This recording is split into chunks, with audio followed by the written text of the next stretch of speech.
really want to work at this? Yes, I do, yes. The couch. Oh, Rebecca. The couch.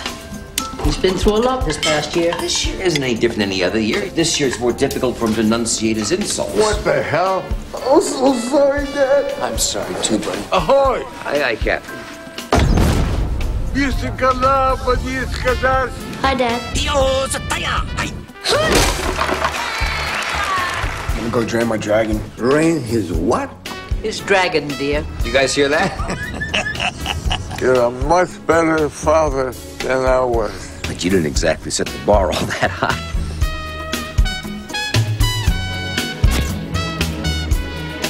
It's about family. I mean, family makes you nuts. You're tied together by blood. You want to kill them and strangle them half the time, yet you defend them and support them the other half.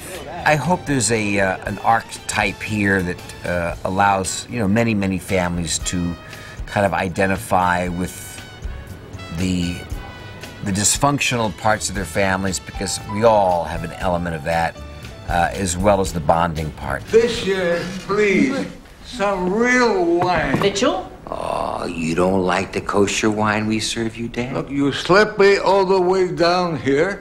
At least give me wine that I can drink. Well, that's a point well taken, Dad.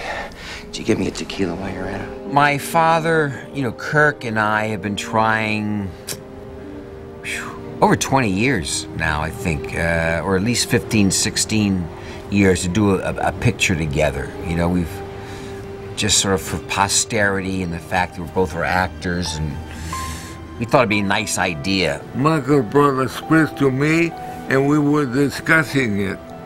And then I had my stroke. I was depressed, and Michael said, look, Dad, don't worry. You work with a speech therapist, and then we'll do the movie. That got me. I was annoyed. I said, Michael, why don't you work with my speech therapist? And then when you speak like I speak, we'll do the movie. The desire to bond and do a picture, you know, with my dad took on sort of much more important meanings. 40 years ago, I never thought I would be playing with my son Michael, and I will be playing the grandfather with a stroke. So you deal with life. First, a quick kick in the shins gets his attention. Then, using the palm, whack, smack in the kisser. I first got involved with It Runs in the Family. The first title was Smack in the Kisser. Originally it was Smack in the Puss, which I think was either too suggestive or not suggestive enough, and it became Smack in the Kisser, which was, I think, a compromise. And although I didn't realize it, I think that at no point was anybody really considering naming it that. I thought it was very original and unusual, and that the stuff in it was very genuine. Jesse Wigatow, the author, is I think all about 28 years old, and he wrote this piece in relation to his own grandfather. And it was about both my grandfather and my girlfriend's grandfather, and the other characters in the story started to take on such a presence that it became went from a character piece to a familial piece. It had just a great part for my father, part of Mitchell. I'm the only one who could play this character because I'm a father who had a stroke. As a matter of fact, I have the market covers. Whenever they need an older guy with a stroke. I hate to tell you this, Mr. Gronberg, but it looks like you still have a few good years left. A few good years? How do you know? Do you talk to the man upstairs? And then there was this other part of my son, the part of Asher, who was a DJ spinner, which my son is, 21, 22, which my son is. Let me get your digits. Excuse me? Your phone number. I want to give you a buck. You don't get the message, do you? My father first got the script, a while ago, and said, look, if you think this would be something that you'd be interested in doing, you're gonna have to, get in and start studying with a teacher and stuff like that. I had been thinking about acting for like the past year and a half, so when this opportunity came up, it was a good chance for me to try to act on that and see how it felt. I should talk about our director, Fred Skepsey. Wonderfully talented man who we brought a screenplay to, and he was excited about it. First of all, I love the subject matter. You know, I like things that are about humanity and the conflicts in humanity. You're my father. Couldn't you just at least have a little bit of approval about my life? Then I introduced him to my son. Ask away, what do you want to know? And Fred was wonderful, and he auditioned Cameron and worked. I said, okay, as long as he keeps on working with his acting coach, just beginning, I think he'd be great. And I said, great. I said, and Fred, I'd like you to meet my mom, too. About this time, he said, wait a minute. This is not, you know, it's not a vanity production. No, I look, this just happens that this piece of material is very appropriate for our family, and it's a perfect part of my mother. How could you resist? You know, 3 generations of a family with 3 generations of an acting family. Got to be the first time, I think. Working with Kirk was interesting. I had worked with him before. We did a movie called Indian Fighter back in 1955, and I found him much easier to work with this time. My mother, Diana Douglas, who has been divorced from my father, Kirk, for 50 years, plays Kirk's wife in the movie Evelyn. We had a good time working together. There's certain things that if you have been married, there's a certain shorthand, and I think it was easier probably working with him than it would have been with an actor that I didn't know at all. When I knew she was going to play the part, I have written a book, My Stroke of Luck, and I gave her a copy, and I said to my co-star, but do you think you can play the part of my wife? So we joked a lot, and she's very good. I think he enjoyed it, and so did I. Hold me. I am holding you. No, you fool. Hold me like you love me. Yeah, that's better. Bernadette Peters plays Michael's wife, and she's a lovely actress, as everybody knows, and she's also a terrific person. She embraced the whole environment and the situation so quickly, knew that we would be looking out for her and wanted her to be as good as any member of our family was or any other cast member. It's pretty wonderful because it's a nice family. It could have been, you know, it could have been anything really, but it's his father, it's him, it's his son, it's his mother, who's a lovely actress playing his mother. So you've got everybody. I'm Mother Douglas, the only one. I'm such a fan of hers. You know, I think she's got such a wonderful, quirky quality, cute as hell. And I was proud to have her as my screen wife. We have 2 kids, both of them weird. Very weird, Alex. One of them is a drug dealer, and the other one is... What's Eli? He's what? I don't know what the other one is. Eli is played by Rory Culkin. He's a delightful kid, and a very, very good actor. Extremely good, very subtle, very good. It's tough around here, bud. you let the little kid get his line in there. Just let him get the one line. The joy I'm seeing, you know, as we the 2 veterans, is to watch somebody as young as Rory, who has his own storyline. We got some scenes together, but has his own storyline, carry the movie and his part of the movie as well as he does. Got yourself a lady friend these days? None of your business. You poking her? I'm 11. Who cares, man? Tell me you've at least slapped the old Gromberg lip lock on her. Not yet, but I'm gonna. There's a party which is always nervous about being kind of a vanity production where it's only going to be, oh yeah, here, a family on film together, even though everybody was cast in the right roles and the right parts. But the catharsis that was created and existed was much more than I ever anticipated. He really had guts in the casting. My hat's off to Michael, but don't tell him. Don't tell him. I just say, yeah, well, you did all right. All right, everybody, let's come to the table. Where's Usher? He's probably hanging out in some street corner. We'll go ahead and start. The first cast read-through in New York, I think, was marked by our incredible impression of my son Cameron. That was probably like the most nerve-wracking thing for me, is when we did like the first, full cast read-through.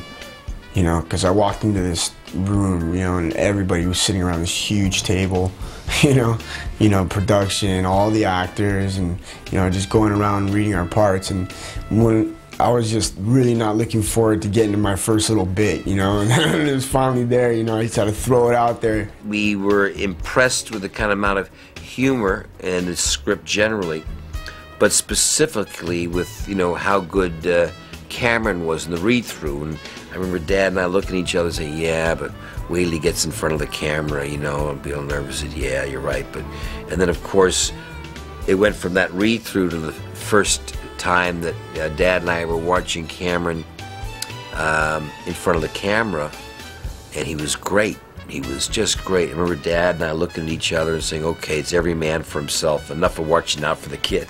The first time we had this scene, it was a difficult scene. He had a lot to say. He was relaxed. I was astounded, because I'm so nervous when I act.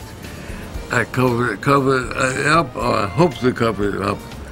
And I'm sure Cameron was nervous, but he seemed to be so relaxed. You can get somebody who's new up to the point for 1 or 2 takes, and then either side of that, you're in trouble. But Cameron is hitting it and staying in on it and having the concentration, and I think he's doing a great job. The most fun part is when you really when you really nail something, and you just know it and everybody knows it, and it's a nice feeling, it's rewarding.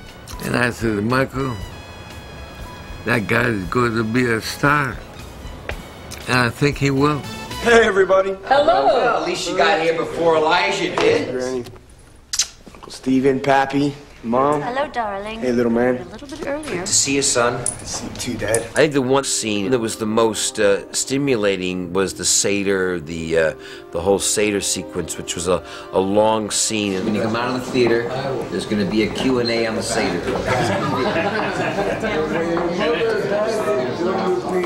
And everybody's going to fail. Right. But it's one of the examples, that scene, of why it was so great to work as a family, playing a family, because normally in movies, you'd meet the person playing your father the day before, you shake hands, you meet your son that day, and then they say, okay, let's do a family scene around the table, and you kind of do the best you can. But here, we knew everybody's rhythms. So you know the kind of styles and how you can overlap, because you know inherently the way they speak. And I think it also helped us find a lot more humor in those scenes. I think that was a good way to get started, because, that was a very complex scene, and it kind of paved the way for the rest of the movie. Mom, mean brisket. It's my best work yet, isn't it? One of them. The last scene of Cameron's in the police station was very moving indeed. Called for a great deal of emotion, tears and everything, and he got it right on the nose each time. We have all been our own little worlds, haven't we? It's going to stop right now. We're a family. We're going to figure this out together. And one rather amusing thing that happened when we went to Michael's close-up, and he was holding Cameron and pulling him close to him when Cameron was sobbing. And somebody said, that was so beautiful, that moment you were so moved by Cameron. He said, I was trying to get his head out of my shot. I said, listen to your father. He knows what he's talking about. There's a wonderful actor who plays my father's brother, Uncle Steven. 1927? Give me a hard one. He used to like to break us up once in a while, because his party always coming out with non sequiturs, and he'd be sitting there sometimes, and all of a sudden, I'm Spartacus. We gotta come out. So many times that has happened, or sometimes, as a joke, people all say, I'm Spartacus, I'm Spartacus, I'm Spartacus. Well, actually, it was it was Spartacus. You know, it's run away from consequences, Asher. Sooner or later, you're going to have to just... Whoa. Silent or violent? It wasn't on a take that they did that. They did it after the take, and indeed he cracked up. He thought it was terribly funny. What do you want to eat, Mitchell? Fish. We have whitefish and we have lox. Fresh fish. The fishing sequence is one of the few scenes in the movie where we're all like together in a tiny little boat. Fish don't like that. The only time you stick 3 people in a boat and they can't get away from one another and they got to sit there for a long time, stuff's gonna happen. Hey, Dad, could you chill out, please? Scare my bites, all right? Obviously, you're sort of worried about your son, my son, who's got the least amount of experience, Cameron. And gee, is he going to be able to handle himself, you know, with his father and his grandfather? Look, Dad, I don't need your help. I'm not going to have you bringing Asher into what happened to me when I was growing up, Dad. Oh, is that so? That's so, Dad. Enough, okay? I wanted to perform. I wanted to do a good job. I wanted to make them proud. Okay, everybody, group hug. Come on. Having, like, the genuine love and support around you, you know, that you only get from family was very helpful to me. Hey, look, don't be a smartass, okay? I wasn't talking to you. Oh, yeah? Well, stop trying to make everybody cry with you all the time, man. I'm sick of that. When the scene started, like most all the scenes we had together, you forgot about all of the baggage, and you just had a ball. They used what they knew, but used it strictly as the characters and differentiated between that and real life. Thank God. Not everybody's a soggy cracker like you, Dad. Hey, bring it! To me, that scene with a family. There's all of that friction, and out of the friction, you come closer together. Look at that thing! That's a big one! We actually shot that with 3 cameras at all times, you know, to kind of, actually for a couple of reasons. One is to get the spontaneity and the kind of free exchange that happens, and to take advantage of any moments. And the other is, you know, to get it done as efficiently as you possibly can.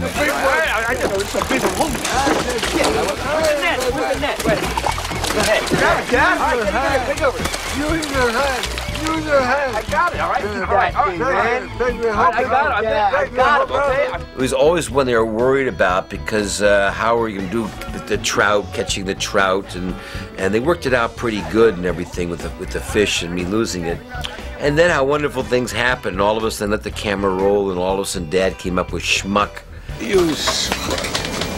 You like that line too much.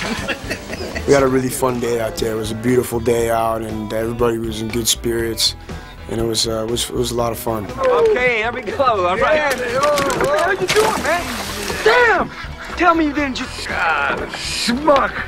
What the hell? You have it in your hand. What happened? I'm sorry, okay? I'm sorry. Okay? I'm sorry. Let's see if you can get another one. Schmuck.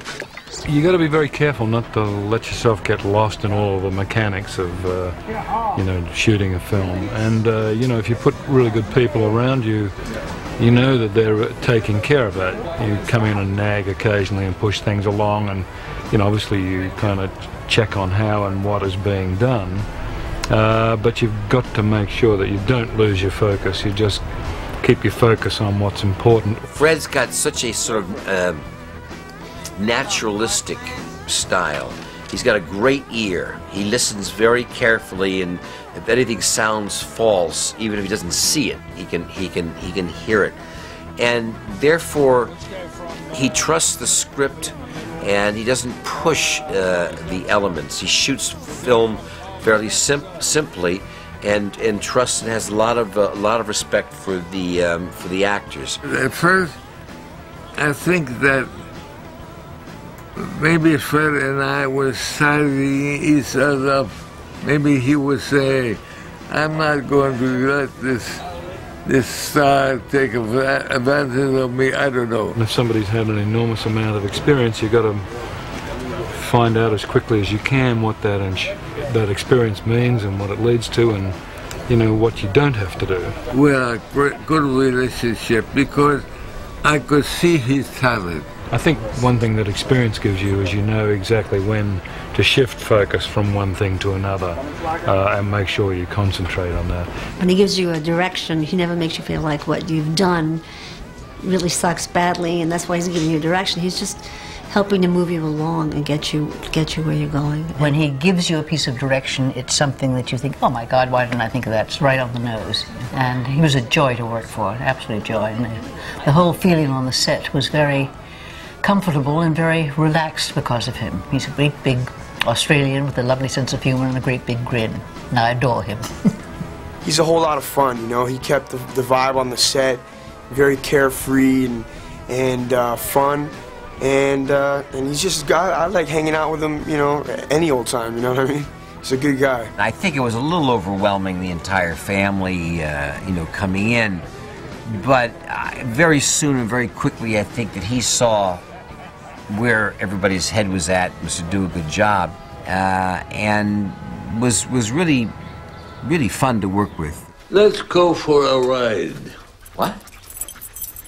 You can drive. It's difficult working with my son Michael because he was also the producer, so he was the boss. I'm used to being a boss, but now he's the boss. Yeah, first I want to run a line. Let's go sit down. Okay. You know, being on the set with my father as a young kid growing up, you pick up the conduct and behavior, but to really understand producing, and I think for me it was the streets of San Francisco, quite honestly. Doing a television series and doing 104 episodes, that was the one that really got it for me. I was fascinated to watch him with his complete command of the set. That his eyes were everywhere. He was checking on the sound, he was checking on the lights, he was checking on how we looked, and he was right on the ball. It was quite impressive. You sometimes get caught short when you're directing and the actor turns around and says, you know, shouldn't we have shot from over there first? You know, what? And it takes you a minute, you bridle a bit, but it takes you a minute to realize, well, wait, no, he's producing with you, and, you know, he's just trying to be objective while you're in the middle of the muck. You know, that's very helpful. He knows what he's doing.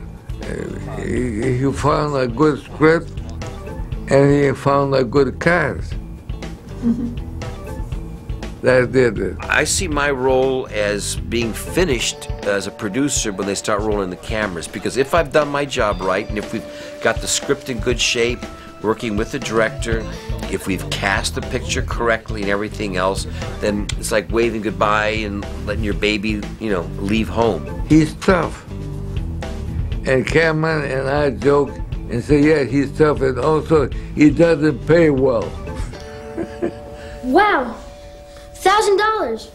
What? One for me and one for Asher. Wow, aren't you the lucky boy? Thank Granny and Pappy for being so unbelievably generous. Thanks, Granny. You're welcome, honey. Hey, my boy, my boy. Michael surpassed me a long time ago. I bought a book called One Flew Over the Cuckoo's Nest. I had it made into a play, and I played it on Broadway for 6 months. Then for almost 10 years, I tried to make a movie of it, and I couldn't. Michael was just coming off streets of San Francisco, and he said, Dad, let me try it. I gave it to him. He makes a movie that wins all the Oscars. I feel like my dad's always been, you know, wonderfully supportive and very, very generous. I can't be more proud of Michael because I almost wrote him off. He was a hellraiser. I was surprised that he finished college, and I didn't expect much from him. Suddenly, he has 1 or 2 Oscars, and more than that, Michael has developed as a person. He is very generous, and that's important to me because I think those who have more should give to those who have less. And Michael certainly follows that credo, and I admire him for that. Dad, I'm thinking about leaving the firm. I want to try public office again. I waited 10 years to hear you say that. Really? Maybe this time you vote for me? Not a chance in hell. We had a good time. I think a lot of the crew, a lot of people enjoyed the fact of what was going on and understood it was something special. And I think we balanced out not being too precious, not being a vanity production, being truthful, and having a few giggles at the same time. I think since Michael is not here, I would tell you something that I would deny that I said it. But I think Michael is one of the world's best actors. When I was working with him, I was surprised by the energy that came forth from him. And he was always in character. He is a fine actor. And I have worked with Laurence Olivier, Henry Fonda, Burt Lancaster. I have worked with a lot of actors. And I'm very thrilled that finally I got to act with my son, Michael. It was a memorable time, you know, something I'm so happy that I can have, you know, with me for the rest of my life. I'm all alone every evening, all alone, feeling blue. He wrote this piece in relation to his own grandfather and his girlfriend's grandfather and their whole family together. Are you still working? You bit the wrong. This is the DVD. You're finished. I'm finished. We're taking care of you. You got here an hour after me, and you're gonna leave an hour before. You can leave me an hour before me. You did so good. Congratulations. You did so good. Thank you so much Do for. they put this In the DVD? Definitely. Yeah, this should go in the DVD. Yes? Of course it will. Okay. Make sure they see you, though, Dad. Okay, There they well- are. The camera's up there. Okay. All right. See you later. All right. Thanks again, huh?